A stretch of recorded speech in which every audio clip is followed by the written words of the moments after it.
মাননীয় মুখ্যমন্ত্রী সম্মানীয় শুভেন্দু অধিকারী আমাকে প্রথম দিনই বলে দিয়েছেন যে অশোকবাবু রেশনের করাপশন বন্ধ করতে হবে, রেশনের দুর্নীতি বন্ধ করতে হবে, রেশনের যে লো গ্রেডের খাবার দেওয়া হতো সেটাকে বন্ধ আগে তারপরে কোয়ালিটি।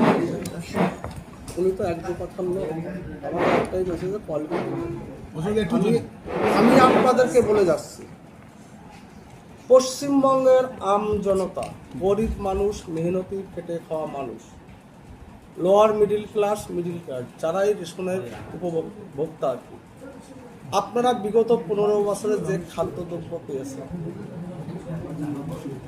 সেটা খাওয়ার যোগ্য ছিল। আমি দেখেছি আমাদের এরিয়ায় যে চালটা দেওয়া হয় বা যে আটাটা এর আগে দেওয়া হয়েছে খাওয়ার জন্য, রেশন ডিলাররা, হোলসেলাররা যে মালটা দেওয়া হতো পুরো মালটা দেখা একটা শ্রেণীর মানুষ রেশন থেকে টাকা নিয়ে চলে গেছে। একটা শ্রেণীর মানুষ যারা ভোক্তা আর কি, যারা রেশন নেন তারা মাল না নিয়ে টাকা নিয়ে চলে যেত। তার মূল কারণ ছিল মালের গ্রেড এতটা নিম্নমানের ছিল, তার দরুন তারা খাবারটা নিতেন না।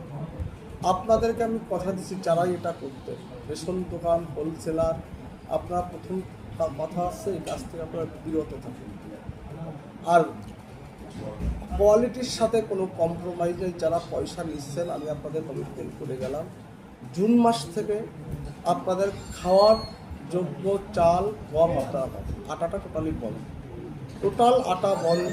ফ্রেশ গম পাবেন আপনারা, যে গমটা সেন্ট্রাল গভর্নমেন্ট পাঠায়, FCI গোডাউনে যেতে আসতে যে গমটা চেঞ্জ হয়ে যেত।